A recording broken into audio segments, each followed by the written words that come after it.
Warren Buffett needs little introduction. He's the godfather of modern-day investing. For nearly 50 years, Buffett has run Berkshire Hathaway, which owns over 60 companies like Geico and Dairy Queen, plus minority stakes in Apple, Coca-Cola, and many others. His $82.5 billion fortune makes him the third richest person in the world, and he's vowed to give nearly all of it away. The Oracle of Omaha is here to talk about what shaped his investment strategy and how to master today's market.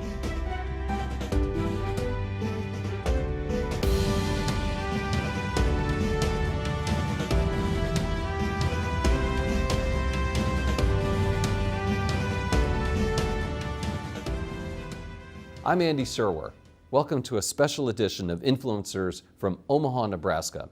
It's my pleasure to welcome Berkshire Hathaway CEO Warren Buffett. Warren, welcome. Thanks for coming.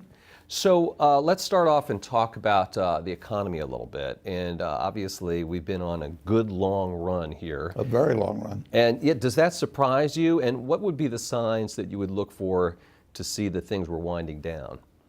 Well, I look at a lot of figures just in connection with our businesses. I like to get numbers, so I'm getting reports in weekly in some businesses.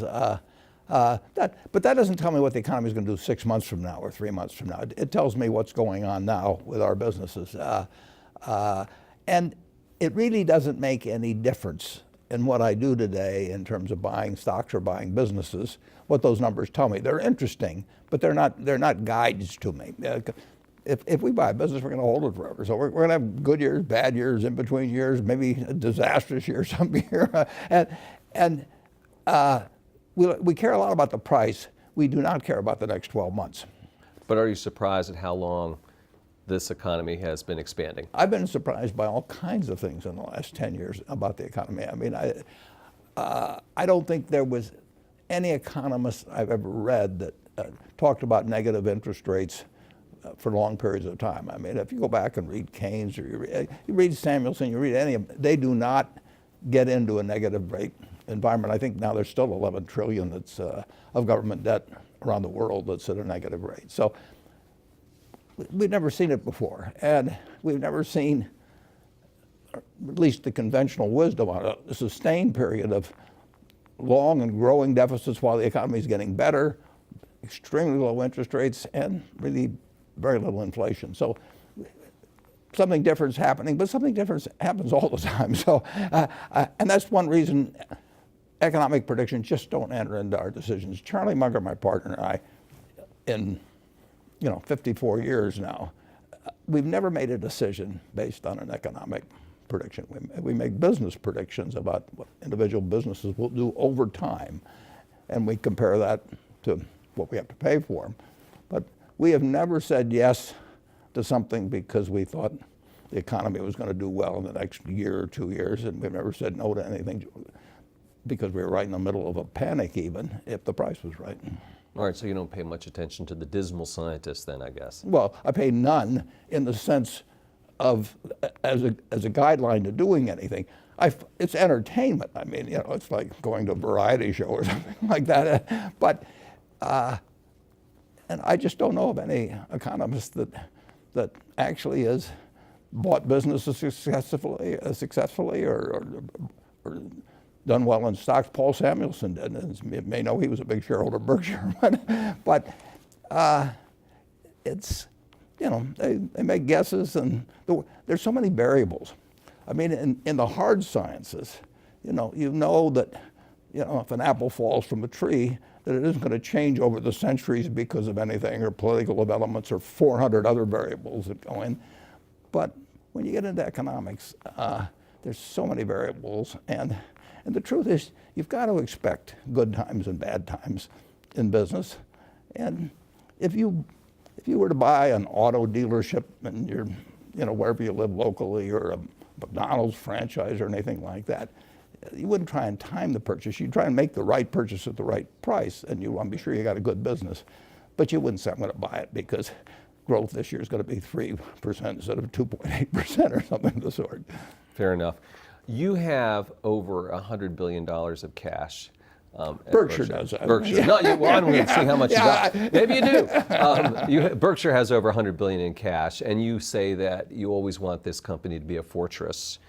So how much cash should an ordinary investor have on a percentage basis, do you think? It depends on their personal situation. If you're working in something where you're living off your paycheck from week to week, you want to have a little cash around, and you certainly don't want to have a credit card that's maxed out or anything like that. But if your house is paid off, if you don't have big living expenses, you got a portfolio of decent diversified businesses, you don't really need any cash. So you can be more cash-free than Berkshire is? Yeah, I've got responsibility. We've got insurance claims. We could have hurricanes that, would happen. All kinds of things where we might have to pay out billions of dollars. And I've got over 1 million people that own shares that are counting on me to run the place so we get through periods like that. But if I were retired, I had say $1 million portfolio of stocks that was paying me $30,000 a year in dividends or something of the sort, and my children were growing, the house was paid off and everything.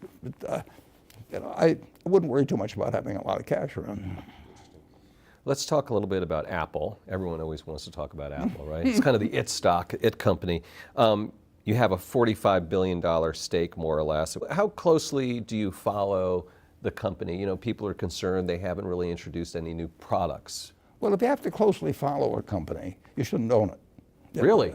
No, if you buy a business, if you buy a farm, you go up and look, every couple of weeks to see how far the corn is up, and you worry too much about whether somebody says this is going to be a year of low prices because exports are being affected or anything like that. You buy a farm and you hold it for. I've got one farm that I bought in the 1980s, and my son runs it, but I've been there once. It doesn't grow faster if I go and stare at it. I can't cheer for it. More effort, or something like that. And I know there's going to be some years when prices are going to be good and some when the prices aren't going to be good. I know there's years when yields will be better than others. But I bought the farm, and it just doesn't. I don't care about economic predictions on it or anything of the sort. I do care that over the years it's well tended to in terms of rotating crops, and I hope yields get better, which they generally have. In fact, that farm 100 years ago would have probably produced 30 bushels, maybe 35 bushels of corn per acre. And now in a good year, it'd be 200. We've really made progress in this country. That's one reason commodity prices, if you go back a couple hundred years, they've moved so little, is because we've just gotten better and better at whether it's cotton or whether it's corn or soybeans or all kinds of things. And you and I have benefited from that. And so Apple is kind of like a farm. Well, it's a long-term investment, and if you own the best auto dealership in town, the best brand, and you had somebody good running it, you wouldn't drop by every day and say, how many people have come in today, or I think interest rates are going up a little, maybe it'll slow down our sales or anything. No, you buy it knowing there's 365 days a year, and you're going to own it for 20 years, so that's 7,300 days, and things are going to be different from day to day and year to year. You shouldn't buy it if the day-to-day stuff is important.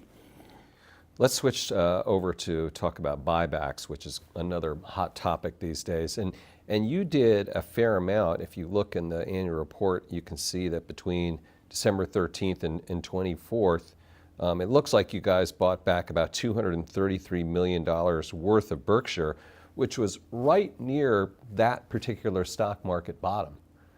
How did you know that? Or what was going through your mind? If I knew it, I'd have bought a lot more than 200.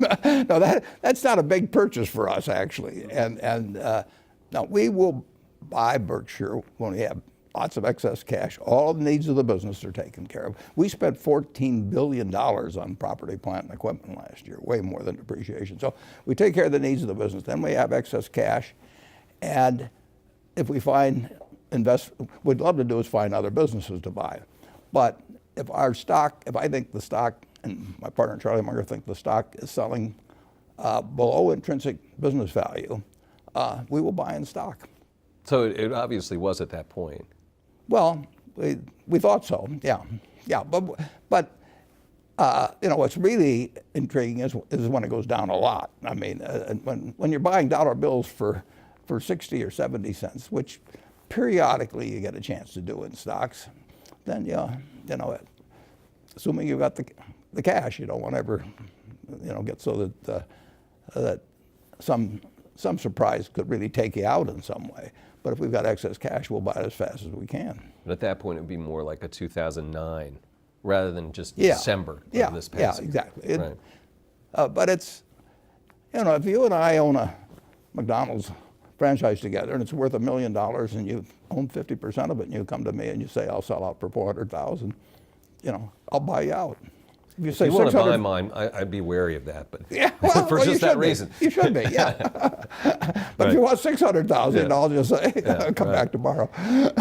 So just continuing about buybacks, Senator Schumer and Sanders want the government to weigh in to sort of legislate when companies can do buybacks. And then also there was a report recently about executives doing insider trading, it appears, around the times of buybacks. So are buybacks a kind of a problem? Well, you'll have some people that misbehave in respect to any activity. I mean, so it really wouldn't have much to do with buybacks. I think buybacks, the degree to which they've been part of nefarious activity, and I've observed them for a lot of years, are very close to zero. But that just may be that there aren't enough opportunities. But that article did not. I didn't follow the conclusion on it. I mean, you're distributing money to shareholders. Essentially, you can do it by dividends, and presumably American business should distribute money to its owners occasionally. And we do it through buybacks, or we've done some, and we don't do it through dividends. But most companies do it through having a dividend policy. And then if they have money beyond the needs of the business, then I think if their stock is underpriced, then it makes nothing but sense. Should the government tell companies when to do it, or at least mandate conditions where they can? Well, they do restrict you a little in terms of if you're some general rule of the SEC, if you're having some kind of, this isn't quite the right word, but manipulative activity or anything like that in the stock. But no, I don't think the government should decide your dividend policy. I don't even think they should direct your capital investments. They can make it enticing to make certain kinds of capital investments, which they do with renewable energy, for example. I mean, the government has interest in fostering certain developments in this country over time, and they do.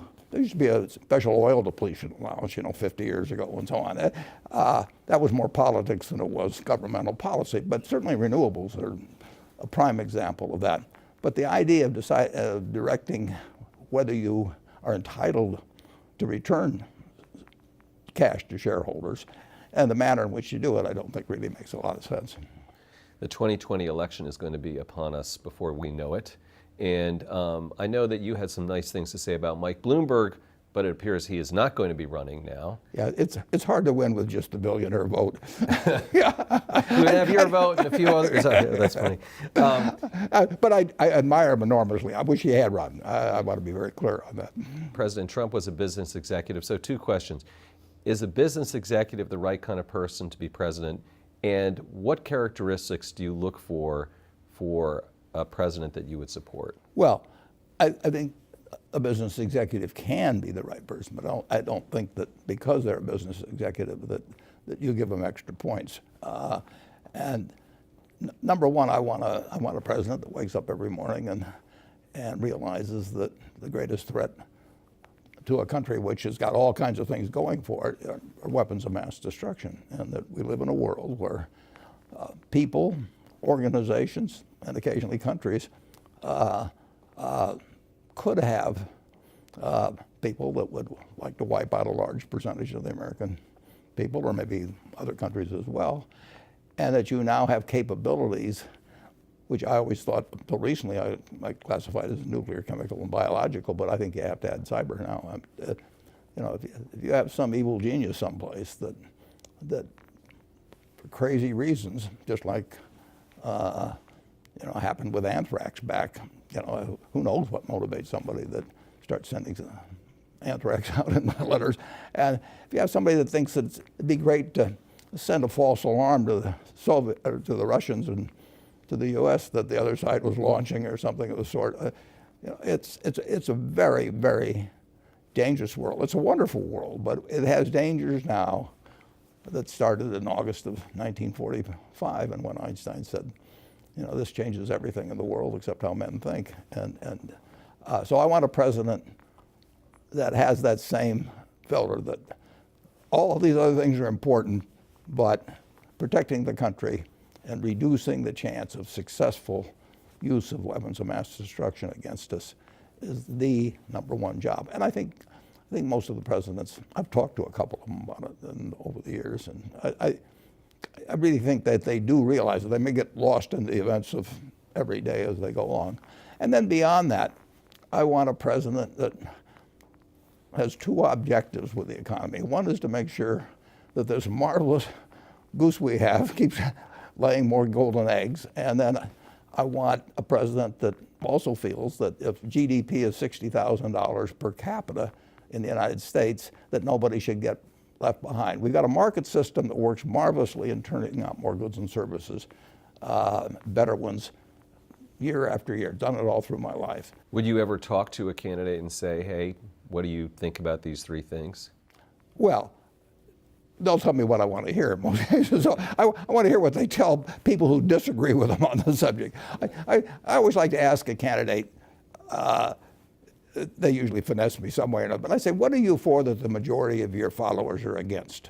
I know you really believe in that, and that's really the test, but I'm not sure that, except under some kind of sodium pentothal or something, you're going to get a great answer to that question. That's great, but that's the question you ask the presidential candidates or presidents that you would speak to. If I really want to get, and that's why Bernie Sanders was so successful. I mean, 90% of the people who voted for Bernie Sanders had probably not heard of him 2 years earlier, but they felt they knew exactly what he would do. I mean, they felt he was authentic. And if you asked him, what he was for that most people might be against, he would tell you, A few questions about Kraft Heinz.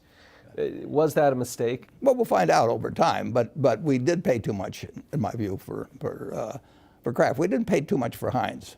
So when we started out, it was originally a non-public partnership between us, but we did pay too much, in my view, for Kraft. And there's not much you can do about things if you pay too much. Secondly, there's always been a struggle between the retailer and brands. I mean, if I've got a terribly weak brand and I want to get into Walmart, I'm not going to be able to do it. I mean, I have to offer all kinds of crazy concessions, and I want to be in Walmart if I have some sort of consumer packaged goods. The negotiation is way different if you have something essential versus non-essential. 10 years ago, Costco tried to get rid of Coca-Cola. Costco's got terrific loyalty among customers, and their own Kirkland brand is a $39 billion brand now, and it moves from category to category, and they only started in 1992. So they know brands, but in the end, they put Coca-Cola back in. If it had been Royal Crown Cola, they wouldn't have had to put it back in. So there's always that struggle between the brands. I mean, and there always will be. But the retailers, net, it has been moving in their direction, particularly, I think, because of the Amazon revolution. First Walmart, and then... Walmart. Right, and then Walmart, Amazon. yeah. I mean, but it's been accentuated, I think.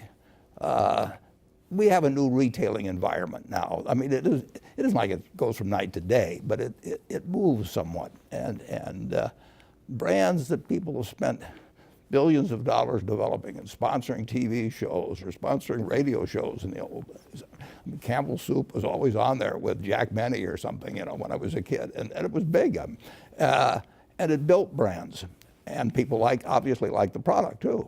But people are more willing to change, and it's harder It's a somewhat different world than what it is. Night and day. I mean, you are very unlikely to keep changing brands every day.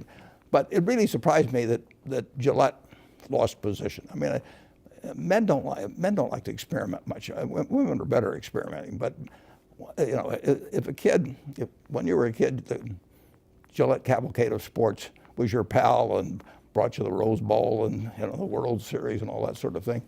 You just shaved with Gillette the rest of your life, and you still do to a great degree. But it's not exactly the same as it was even 5 years ago or so when we bought Kraft. You mentioned Amazon as a game changer, and I have to ask you, you haven't bought the stock. You're an admirer of Jeff Bezos. A listing of the richest people in America came out. He's number one. I think your friend Bill Gates is number two. You're number three. So you can see what he's done in myriad ways. Yeah. And of course, the question is, how come you haven't bought Amazon? Is there still time to buy? Would you still buy it? Oh, I always admired Jeff. I mean, I met him 20 years ago or so, and I thought he was something special, but I didn't realize you could go from books to what's happened there. No, I mean, he had a vision and executed in an incredible way, something that it would not have, but there's a lot of games I miss. I would have missed Microsoft even if I gotten to know Bill earlier or something. Those just aren't my games. I don't worry about the things that I miss that are outside my circle of competence of evaluating. I have missed things that were within my circle, and that's a terrible mistake. Those are my biggest mistakes. You haven't seen them. But I don't, it's not a mistake because I miss Netscape or something like that at all. I would say that maybe 5% of the companies or 10% of the companies at most are within an area of my circle of competence. There's something I should be able to understand. All right, well, let me switch gears then and ask you about leverage a little bit. And corporate debt, people are concerned about. People are concerned about federal debt at $22 trillion. Should we reduce, let's just say, the federal debt, and how would we do that? Well, if you're running a deficit getting close to 5% when things are really good, that's a new world. And neither the Republicans or Democrats are particularly concerned about it. And we're not having a lot of inflation. That wasn't supposed to happen, but it's happening. That's why I say you don't want to get hung up on trying to make economic analysis because nobody's any good at it. You don't get rich doing that. If you look at, you mentioned that Forbes list, if you get on the list, the number of people have done that by economic analysis, I think you're just about zilch on there. Okay, fair enough. Income inequality, wealth inequality, you've talked about the earned income tax credit. Is there more to it than that? Should we adjust tax policy? It seems to be going the other way right now. Well, it is going the other way, but I think the earned income tax credit is the best way to put money in the pockets of people that don't fit well into the market system, but that are perfectly decent citizens and that have made a good bit of the success somebody like I've had with Berkshire or something possible. It wouldn't have happened without the America we have. And if you go back 200 years and we're all working on, 80% of us are working on farms. The person that's the best at that, working on that farm, whatever it may be, is worth maybe twice the ones that's the worst. I mean, that's the difference between super talent and no talent in the farm economy, picking cotton or whatever it may be. Now, if you're the best middleweight fighter in the world, you may get $20 or $30 million. And if you are just a good citizen, raise nice kids, help in the neighborhood and everything else, but you don't have market-related skills, you'd be good on that farm still. And you would be earning something comparable to most of the people around you. But you don't have something now that as it gets more and more specialized, and it's going to continue to get more specialized. You want two things for that person. You want them to have a decent life. I mean, they live in a country with 60,000 of GDP per person. You want them to have a decent life, and they can. I also think you want them to have a feeling of accomplishment. So you want them to have a job, assuming that they're not handicapped in some way. You want them to have a job. But the minimum wage would be one way to say, well, we'll make sure that they have enough money in their pocket. but that's got a lot of effects in disturbing the market system. They just need more cash. They don't need a higher wage, they need more cash in their pocket. And the government, at a relatively low cost, can provide a decent living for anybody that's working 40 hours a week and has a couple of children. And we've gone in that direction, and it's sort of bipartisan. I mean, you find both Republicans and Democrats for it.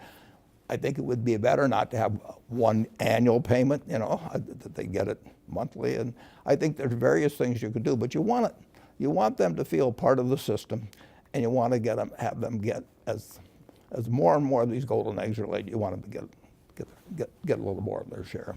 I mean, if we don't do that and the Democrats win, it's possible we get, big taxes on wealthy people, free college for all, and those are bigger plans. You want more money in the pockets of everybody that's willing to work or is unable to work. And we can do it. A rich family would do that. If I had 6 or 7 kids and I had some business I wanted to pass on, you'd pick the most able person to run it because that's the market system to do that. But you'd make sure that all 7 of the family participated. You'd give more to the one that you might give more to the one that kept producing the golden eggs. You would, but you wouldn't just say to the one at the lowest end, who might be the best kid of all in most respects. He's the one that shares with everybody and does all kinds of things. And you wouldn't say to him or her that too bad, but that's just the way the market system works. That, go have your spouse get a job and look for housing someplace. Right. Why don't we do an update about the healthcare initiative, which now the company has a name. Yeah, Haven. Was that your idea? No. Sometimes no, I didn't worry about a name. We could have gone on as a no-name operation for 10 years, as far as I'm concerned. No, that is, we got a wonderful partnership in the sense that it's large and has reasonable market muscle with more than 1 million employees among the 3 of us. We've got 3 CEOs that can make things get done in organizations that are so big that normally they would get very bureaucratic. If you tried to do this with many big companies, you'd have legal weighing in and public relations weighing in. We don't have any of that stuff. They may have them in certain areas, but I don't have to. But Jamie isn't going to worry about doing that sort of thing, and neither is Jeff. So we've got a unity of commitment and an ability to execute on the commitment. The only problem is you've got a $3.4 trillion industry, which is as much as the federal government raises every year, that basically feels pretty good about the system. As we went around talking to people to find a leader for the group, for example, everybody says, the system, it turns out very good medicine, but you can't go from 5% of GDP to 18, without really making you less competitive, among other things in the world. So everybody thought the system needed some adjustment, just not their part of the system. And that's very human. I'd do the same thing, I'm sure, if I was in the same place. So there's an enormous resistance to change, while a similar acknowledgement that change will be needed. And of course, if the private sector doesn't supply that over a period of time, people will say then, we give up, we got to turn this over to government, which will probably be even worse. How often do you talk to Jamie and Jeff about it? I know Todd Combs, I think, is your point person. Todd really does all the work at our, but if this works, give Todd 100% of the credit from the Berkshire standpoint. Does Haven have to buy companies to gain expertise? And what do you? No, no, I don't. What is the plan? I mean, how do you? The plan is to support a very, very, very good thinker on this subject is a practicing physician and who commands the respect of the medical community to, in effect, figure out some way so that we can deliver even better care and have people feel better about their care too. I mean, they have to perceive that they're receiving better care over time and stop the march upward of cost relative to the country's output. we've got this incredible economic machine, but we shouldn't be spending 18% when other countries are doing something pretty comparable in terms of doctors per capita, hospital beds per capita, and all that. The very top stuff in medicine, I think, is very much concentrated in this country, and that's great. I want us to be the leader, but I just don't. I think we're paying a price. If we're paying 7 extra points of GDP, that's 1.4 trillion a year. Is the administration focusing on drug prices? Is that sort of a rabbit hole? Is that missing the bigger picture? I mean, they're trying, and Congress generally. I mean, if you talk to the average congressman, they regard it as a problem, and they see specific instances, of drug prices or something like that. But it's a big problem to change. I mean, the trouble is it intersects in so many ways, and that's why we've got Gawande heading it, and we've got 3 good-sized organizations backing him. We're not trying to do it to make money. I mean, that is not a goal that we end up with some business that we make money off of. And will he be talking to health insurers, for instance? Well, he'll be talking to everybody, but it is. His game plan is not something we're going to try and lay out because it's in his head to some degree. I mean, obviously, we selected him by hearing and reading and so on what he's done. But he'll learn as we go. We will conduct certain experiments, or he will, and try out a community where one of us has a lot of employees, maybe, and there's various ways to experiment. Shifting gears, where do you find things like that Abe Lincoln tail and leg quotes? I mean, do you read Bartlett's book of quotations? No, I don't read, but probably 50 years ago I looked at a few Bartlett's quotations, but I read a lot. And you just remember these things and apply them? Well, if you're 88 years old, I mean, you ought to remember something. Oh, you don't remember what happened yesterday, but you remember the old stuff.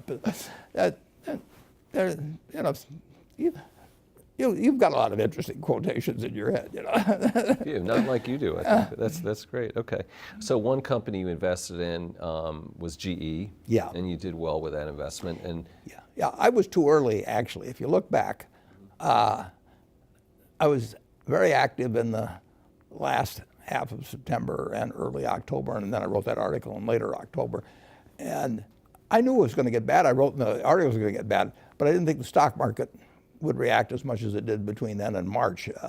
So I had more or less used up our powder well before the bottom was hit.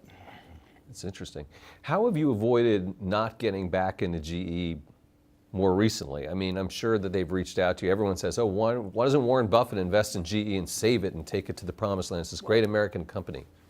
Well, actually, I think Larry actually is doing a good job. Larry Culp. Yeah, Larry Culp. But Danaher is a good sale, and I think his priorities are straight, and I think he's a very able guy, and he's on the right track. And I'm a fan of GE's in the sense that we're a big buyer from them, we're a big seller to them. I've known the managers. I mean, Jack Welch is a very good friend of mine, and we don't agree on politics 100%, but we have a lot of fun together, and I love the guy. So I've got a great desire for GE to do well. It just hasn't looked that attractive to me. Right. You talked about the groves of trees in the letters shareholder. One was the third grove, which was sort of the in-between stakes. The equity interests. Yeah. Is it the case that those are sort of not the healthiest grove of trees? And why would that be? No, those Pilot Flying J's they're companies that under GAAP accounting we have to record under an equity method. We own more than 20%, but we don't control them, and so it's treated under GAAP accounting as a special category, and it didn't fit well in the other grove, so I had to make it a separate grove by itself.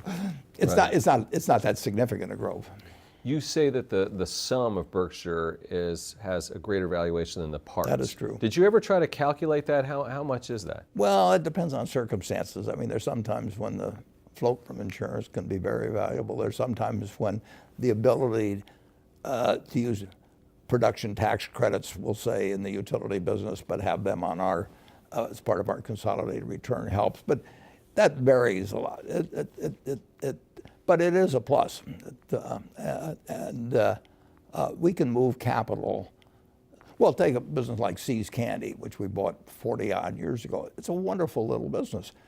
It throws off capital. We've tried 50 different ways to expand geographically, do all kinds of things. It doesn't work. And we'll try it again and it won't work. But we can move that capital to help buy BNSF Railroad or do all kinds of other things. So we've got a seamless and tax efficient way of moving capital where it's needed. And we've got some companies that really chew up capital, and we got others that kick it off, and we can move it from one pot. If you try to do that with your investments, you incur some taxes as you go along doing it, and it's less efficient than what we've got. You talked a lot about the tax cuts and the benefits to Berkshire. You didn't really get into the costs of the tax cut, which surprised me a little bit. What are there costs? I mean, is it just free money? Well, it makes a difference. The tax cut we get, for example, our utilities, as I mentioned in the report, that goes to the customers. That's just the nature of utility regulation. But net, we were a significant beneficiary from the tax cut. I mean, basically, let's just say we had one class of stock. We got two, but stock. You and I own a business together, and we think we own all the stock. But the truth is, before the tax cut, the government had a 35% share of the stock on income. Now, it didn't have a share of the assets, but it had a share of the income. And if it wanted to change it to 40, it could have changed it, but fortunately it changed it to 21. And if we had a private business, if we had a McDonald's franchise together, or an auto dealership together, the third shareholder, that invisible shareholder, the governor, just handed us back a bunch of the shares of stock, and our shareholders benefited, and a lot of other shareholders benefited. Right. You talked about Ajit Jain and Greg Abel saying that Berkshire blood flows through their veins. Have they made a difference since they become vice chairs? And then are they like Warren and Charlie? No, they don't have the interaction. They each run a separate business inside. Ajit does not think about the other businesses. He thinks about the insurance business, and Greg does not think about the insurance business at all. And I think about the money and the capital and so on. But they're running two very big businesses. I mean, Ajit's business, has, when you get all told, at least a couple $100 billion of assets, and Greg's business has $150 billion of revenues. I mean, they both would fit up there toward the top 10, or so in the country in terms of value. So maybe the top 15. But they're very big businesses. But they're not exactly like you two guys. It's not. Oh, no. Right. Charlie and I have a partnership thinking about the whole place, Okay. and we've done it forever, and we still do. And Todd and Ted? I didn't see them mentioned. Well, they have $13 billion each, including pension funds our pension funds that they run, and so of the $173 billion we had at year end in equities, we had 173 bucks. We had another 8 billion in pension funds. So of the 180 or so, they had 26 between them that they're managing. And they got total discretion on that. They don't ask me. At the month end, I look and see what they did. They don't do much. They don't do a lot of trading or anything. But I look to see what changes they made. And Todd, for example, I mean, he made a couple of small investments in private placement type operations, and I know what the businesses do, but I can't tell you their names. That's his baby. Was one of those, you made this investment in Oracle and then you sold it. Was that something they did? No, that was not something they did. That was something I did. Yeah, and you said you didn't understand it. That's why you sold it. But then why'd you get it in the first place? Yeah, well, that's a good question to which I do not have a good answer. I know. I see development. I know enough about the cloud to know I don't know enough about the cloud. Right. Okay. So Barclays put out a note. They said they were lowering the estimates for Berkshire for the EPS. Do you read that stuff? No. Well, I may read it accidentally, but I don't seek it out to read. I'll put it that way. But it just doesn't make any difference, you know. I mean, if I spent time reading that, I wouldn't have time to read 10Ks. And we're not going to do anything different.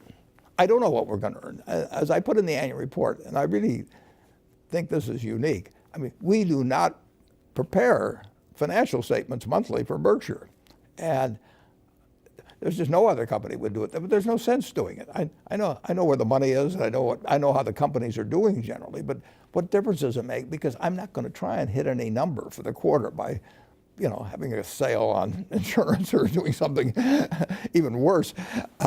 So and Charlie, I mean, he knows where we stand, and we know what businesses are doing well, which aren't, and we certainly know where the money is. Another one, UBS survey of Berkshire investors says the 5 most important things to them are succession, investment performance, M&A opportunities, share repurchase, insurance margins. Do you read that, or does that No, surprise but you? I don't disagree. I mean, I'm glad that somebody understands this. Your own investors. Yeah. Well, that's important. You know, 54, well, if you go back to when I started my partnership in 1956 that Berkshire came out of, there were 7 people sitting there at a table having dinner, relatives primarily, and I said, here's the partnership agreement. It's done under Nebraska law. It's 4 or 5 pages. You don't need to read it. But I said, here's a little half-page, what I call the ground rules, and I want you to read these, and if you feel okay about that, about the interaction, what the expectations are, and all of that sort of thing, then we'll join forces. And if you don't, it's fine. Other people have, you know, but we shouldn't be partners. I mean, you know, if I'm going to have a partnership with somebody, I want it to be compatible. It is, you know, and when you have a public company, you can't control who comes in. I can't control some guy that comes in and thinks we're going to pay big dividends or split the stock or something like that. So by my actions and my communications and everything, I want to attract the people that, from the public market, that I want, and I want to keep the others away. Costco was built. Saul Price, who started the Price Club and that thing, he sat down and figured out the customer he didn't want. And he set up a system that would keep away the customer he didn't want. Who did he not want? He didn't want somebody buying a quart of milk with somebody behind him with a basket of $200 worth of goods waiting for that. So he put in a membership fee, and by putting in a membership fee, he killed all the drop-in business, the business that belonged to the 7-Eleven. We want Berkshire to keep out people who have expectations about us that are different than ours. I mean, good for them, and I hope they find somebody they fit.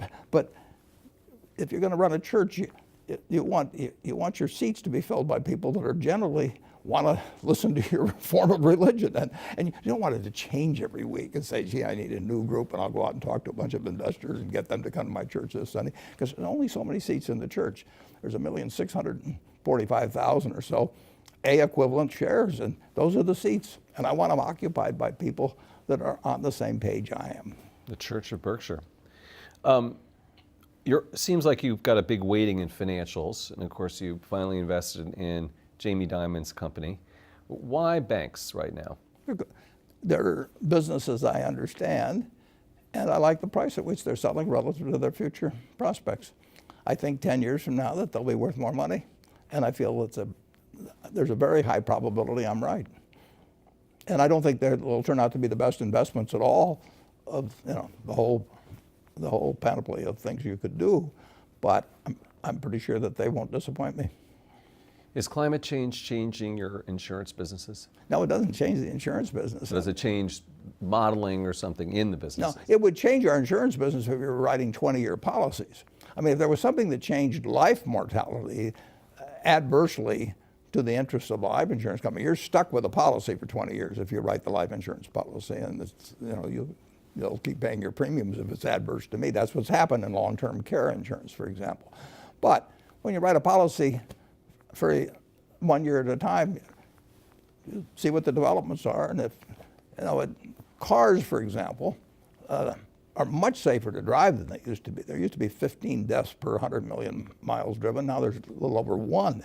On the other hand, they've become much more expensive to fix. I mean, that little little side view mirror, which used to cost $10, now $1,000 or something like that. So you have things that are changing in terms of, if you're writing collision insurance, you got to allow for the fact that windshield, the bumper, all kinds of things, or the side view mirror and all that are way more expensive. But if you're writing liability, you know that people aren't going to die as often. So climate change is climate's been changing. But the truth is that you now can buy really big catastrophe limits cheaper than you could buy them in 2005 or thereabouts, allowing for changes in the dollar and concentration of population. So far, rates have come down. That's the reason we've gotten out of the cat business to a great degree. We were a very big writer of cat business 10 or 12 years ago. We aren't out of the cat business because of climate change. We're out because the prices aren't right. And the world will change, and that's got very serious consequences, but it won't change that much from year to year. That, we've done very well during a period of some climate change. You've talked about technology advancing faster than our ability to understand it. And I'm wondering if social media and Facebook and Google and Russian trolls coming in, and is that maybe an example of that? Are you still worried about that problem? Well, I think cyber poses real risks to humanity, forgetting about the problem of even misinformation. I'm just thinking of, we have railroads running over 22,000 miles of track, and some of them are carrying ammonia, and some of them are carrying, chlorine and things. We have to carry them. We have no choice about that. We're required by law to carry them. And I would rather do that in a non-cyber world than a cyber world. And there are all kinds of things. The problem about something like cyber is that it's moving, and it's just unpredictable whether you'll get some crazy guy like stuck the anthrax in the, what they can do becomes magnified. I mean, when you saw what 19 guys did, on 9/11. I mean, tools in the hands, or potentially in the hands, of either crazy individuals, crazy groups, or even a few crazy governments, are really something.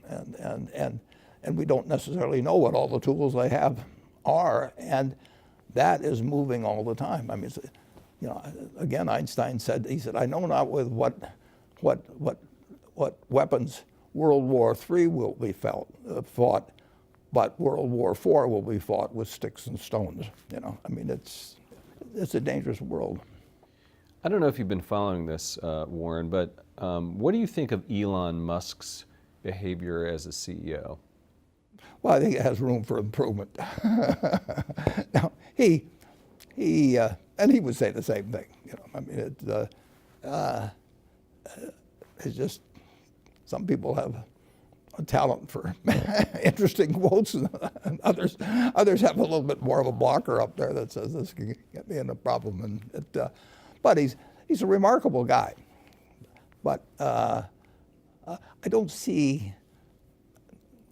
just don't see the necessity to communicate. I think I've got 7 tweets because a friend of mine signed me up for it, and she's called me about 100 times saying, can I tweet this or that? And I've said yes to her 7 times, I guess, or something like that. I've never actually written one myself. I don't even know how to do it. Have you talked to Elon ever? He joined the Giving Pledge, so once or twice, but that's a lot of years ago. 7 or 8 years ago. He hasn't come to our annual gathering, so I haven't seen him for 7 or 8 years. So let's talk about this trade war that's been going on a little bit with China. And I guess I'd like to ask you, do you think that Donald Trump was right in calling out the Chinese government and basically putting them on notice? I won't have any comment on that. In terms of political activity, I don't put my citizenship in a blind trust. So when the election comes around, I'll do something. On the other hand, people will interpret things I say about any any president, as to some extent coming from Berkshire, and they don't come from Berkshire. I'm just an individual, so I think I'm glad to talk about China, but I can't talk to you about that part of it. Fair enough. I mean, do you think there was room for improvement then in terms of the trade relationship between China and the United States? Well, I think that China and the United States absolutely are destined to be the superpowers, beyond my great-grandchildren lives, and will always be competitors, and will be competitors in business, will be competitors in ideas, all kinds of ways. And there's no other way it would be. And we just have to make sure that competition doesn't get us to a point where we don't realize that the best world is one in which both the United States and China prosper. I mean, we do not want to have an island of prosperity in the rest of the world, envious of us in a nuclear age. And China doesn't, Russia doesn't. I mean, we all recognize the dangers of letting competition get out of control and become, you can be competitors without being enemies. And that's what all powerful nations have to realize over time. I mean, it's different than 200 years ago when you could have some dominant country, and then they may have done some things that you didn't like, but it didn't threaten the existence of the world. You really threaten the existence of the world as we know it if important countries do not constantly recognize that they can compete, they can fight over certain things, but they can't regard it as essentially the equivalent of war. Here's a question from Kevin Chen, who is a Berkshire shareholder and an NYU professor. And he says, and this is sort of along the lines of what you were just saying, Warren, but do you think that U.S. and China will be able to resolve their differences, or are conflicts unavoidable? Well, I don't think conflicts are unavoidable, but I think it has to be active thinking on the part of every hugely powerful country. And Russia is hugely powerful. I mean, 90% of the nuclear arms in the world are between U.S. and Russia. So they have to recognize that the best world for them is one where they don't try and grab all the apples, basically. And we have to recognize that. And we can't, in the United States, we can't think that either our ideas run the world, or we start getting aggressive about things, and China can't think that, and Russia can't think that. And that's obvious. You just have to make things, you got to be sure things don't escalate. You have World War I, with an archduke, I mean, you get these, you can get chance incidents, and you really want to, I asked one of the presidents one time, in terms of what he would do if awakened in the middle of the night with somebody coming to him and saying, absolutely, somebody else has launched, and would you launch on that? And you've got 10 minutes to decide. I wouldn't want to have that responsibility, but you want to make sure you don't get to that point. Right, right. Would you ever make a big acquisition in China? And if not, aren't you missing a huge portion of the world? Yeah, the answer is we would. Yeah, we would. Have you looked? We've been made aware of some things, yeah. Are you concerned, on the flip side of the coin, are you concerned that the rule of law is different, that the accounting might be opaque? Well, I'd want to be sure I understood the accounting, obviously. Some businesses that'd be easier to do than others. But I know the laws, the customs, the accounting, the people better in the United States than any place else. So there's some small hurdle in many countries to get over, which I can get over. I mean, but I just don't. It's just not as easy as looking at something where I already know the answer, from previous transactions or something of the sort. So it's easier to make a big acquisition in the United States. I have to do more work if I'm looking beyond the borders. But I love the idea of doing it. When we made the acquisition in Israel a dozen years ago, I didn't know what the tax rates were there. I didn't know what corporate law. You know, I suspected that it would all be answered satisfactorily, which it was, but I didn't just automatically know it. It seems like you're more open about doing a deal in China than in previous conversations. I don't think so. It's out there. I'm open. Yeah, Right. we made 2 decent-sized stock acquisitions there, and they worked out fine. Those are? Well, PetroChina and BYD. BYD, yes. Yeah, BYD was Charlie's, but Right. Charlie's Yeah. very well versed on China. Right. But, The U.S. trade deficit has been widening, and of course, a lot of that has to do with our trade with China. Is that something that worries you? well, I wrote an article about it for Fortune and the trade situation many years ago, and when our deficit got to be large in relation to GDP. I don't think it's essential to have a trade balance, but I think that if a trade deficit gets large and it looks like you have no way out from it, that can be a real problem over time. I mean, you're shipping little pieces of paper to the rest of the world, and they're shipping you goods. I mean, people are working, making underwear or shoes someplace, and they get little pieces of paper from us. And it gets very tempting if you've done that enough to make sure that those little pieces of paper aren't worth very much over time when they want to cash them for something. So you don't want to have, we don't have any problem running trade deficits, but if we ran really large ones and we sort of worked ourselves into a box where we didn't really have a solution to get the numbers down, it could be a problem. And I wrote about it one time, but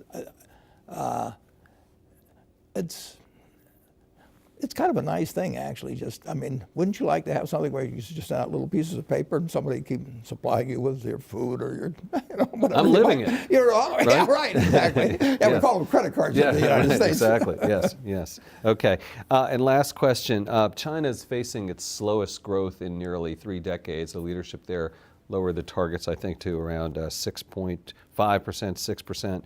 Are you concerned about this slowing growth and the impact on global markets?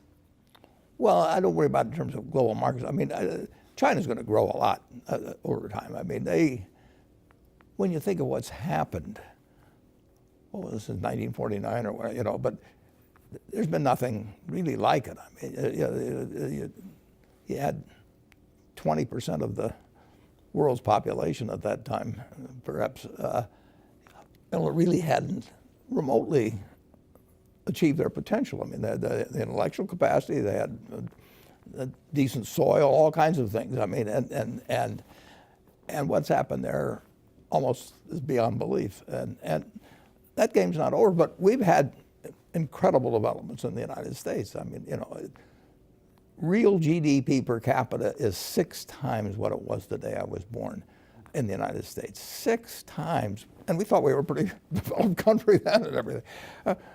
No, my parents wouldn't have believed it. I mean, they would have thought, that this kid has really got it made. Make more in the United States, and it was true. I mean, we had this tailwind, and China's had a hurricane behind it, in recent decades. In a good way. Absolutely. Because you were comparing it to the tailwind of the Yeah, hurricane no, at your back. Yeah, at their back, and they have found a way of life that is dramatically different than existed for the billion. There was a billion then, maybe a billion, 2 or 3, whatever it is now, and they have changed a country really of size. I don't think there's ever been anything like it. We've done it too, but it took somewhat longer. I mean, it was more stretched out. It was a remarkable period, but when you go to, I first went there in 1995, and then they regarded it as a miracle, and then I went back 10 years later, and it was a whole different country beyond that. Warren Buffett, thanks so much for joining us. I'm Andy Serwer. You've been watching Influencers. We'll see you next time.